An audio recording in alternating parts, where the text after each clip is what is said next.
can't stop thinking about Molly. Well, how did she seem to you after the memorial? This is gonna be hard on her, Jack. I can't help wondering how she's gonna get through it. Well, from what I understand, Jake left her pretty well off.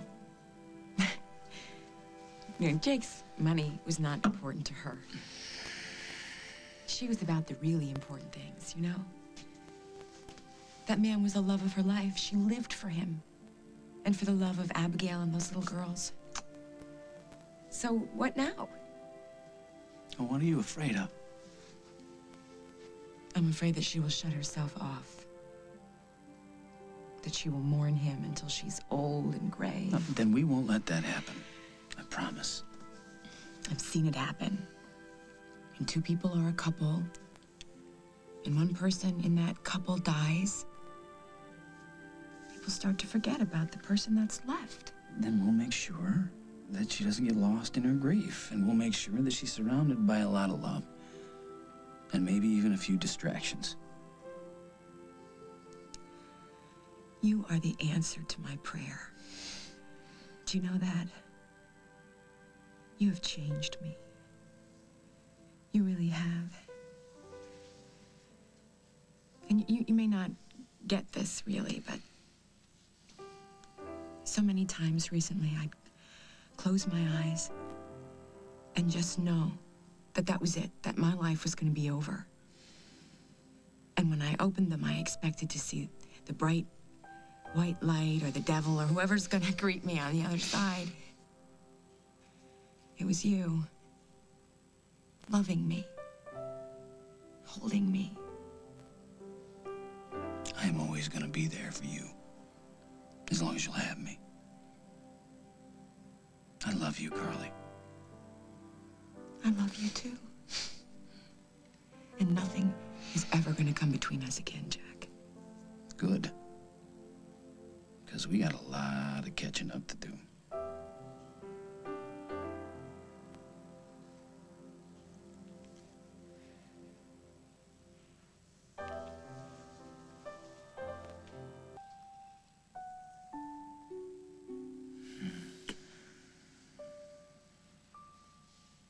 You are so beautiful. Like you haven't seen me 1,000 times. Oh, 10,000. That's different. It's finally hitting me, you know. The whole time you were gone, I kept picturing your eyes and your beautiful mouth. I had so many pictures in my mind, I could have plastered this whole house with them. And during the dark days, I thought those pictures were all I was ever going to have of you. But now you're here, and you're in my arms. It's perfect. It's so incredibly perfect. I ached for you, Jack. I ached so bad I couldn't sleep. But deep down somewhere, I knew that we would be together again. We had to be. I know. I felt it too. I had to find a place inside of me that was willing to go the distance, you know, and I didn't do that when you were taken to Hong Kong. I was hurt, and I had built up this wall. I let myself believe the worst about you.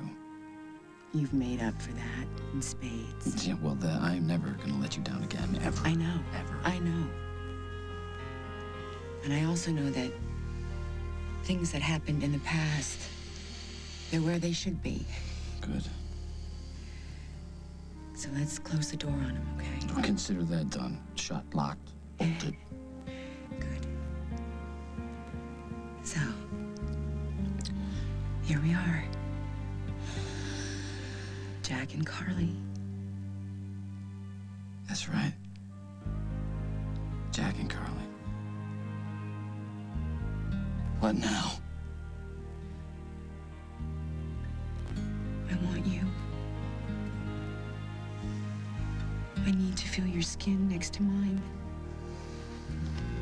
I need to feel your heart beating like it's my own.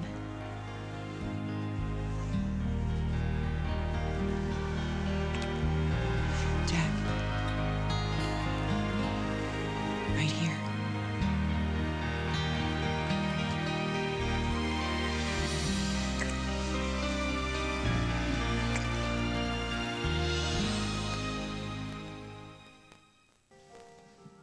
No more worries. No more doubts. You had doubts?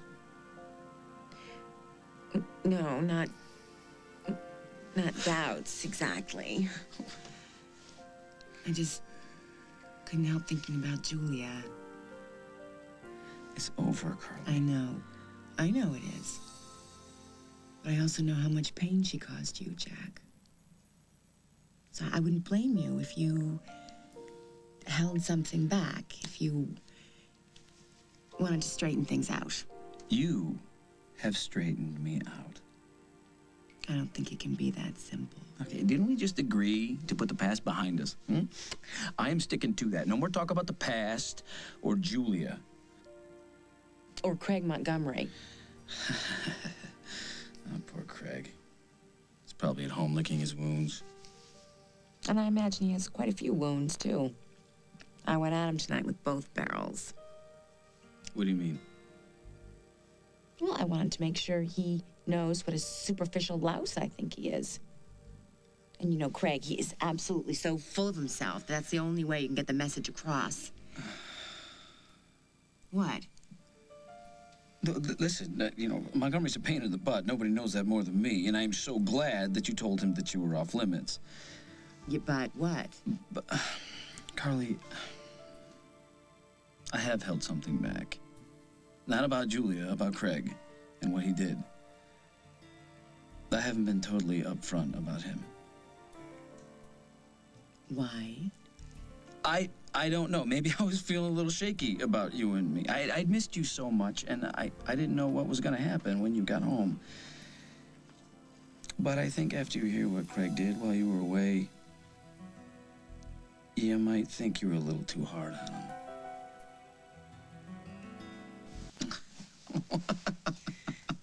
I'm sorry, Jack.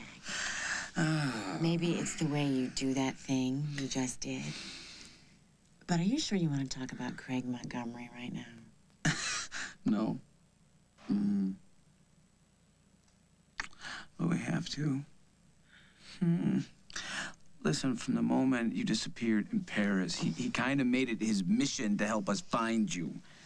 He phoned me at the station, showed up at the station all hours of the night or day, but wrote articles in The Intruder. Where's Carly? Well, what is law enforcement doing to find the 3 disappearing women? I mean, he's such a ham, he probably had a video camera following him the whole time. No, it wasn't just showboating, Carly. It was... He cares about you. I know. The guy annoys the living hell out of me. And if he does anything to come between the two of us again, he's toast. But the fact is, there's a heart in there somewhere. Or something that resembles a heart.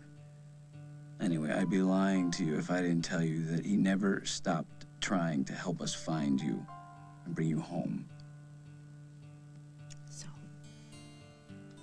So Craig is not a total schemer. I've always known that, and now you know it. I'm glad. But really, Jack, you should have heard the stories he was trying to sell me. That he saved your life, that he was on some airplane stowed away and almost got killed by Stenbeck. It's all true. What?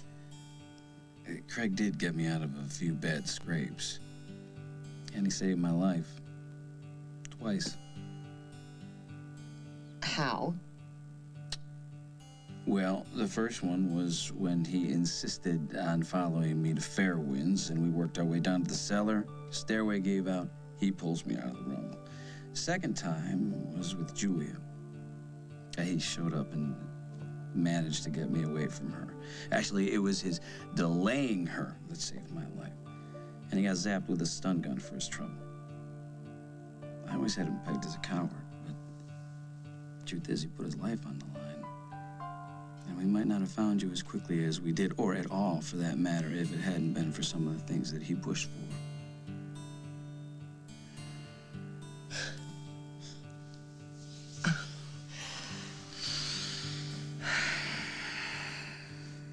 I can't believe I'm hearing this. It's all true. So what are you saying? I owe him an apology? That part's up to you.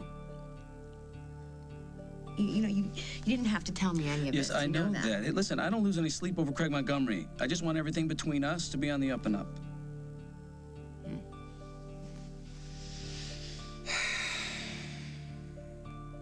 I hate him. No, you don't. You wish you did, but you don't. And neither do I.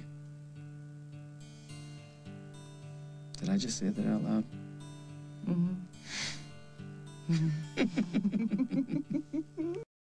You think that I'm interested in you? After everything that happened before I left and everything that's happened since, you have a lot of nerve, you know that? Well, and this morning you thought I was a coward, so which is it, Carly? Well, you just keep sticking to the same old ideas, don't you? You and me, it's like a piece of chewed gum that's stuck to the bottom of my shoe. I can't get it off. If you weren't interested in me, you wouldn't get yourself all worked up like this. Yes, I'm worked up. It's ridiculous. No, what is ridiculous is that you live your life trying to deny what you really feel.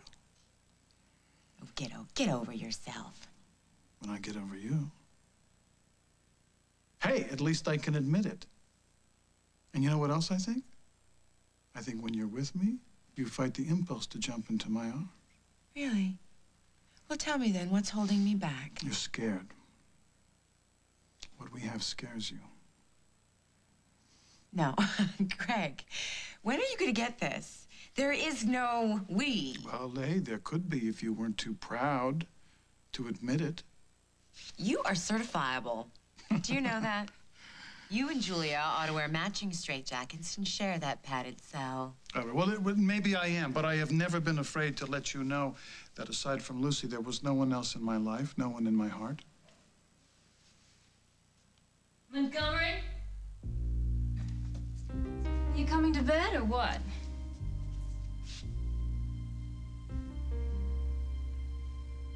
Oh, that's nice. This is exquisite.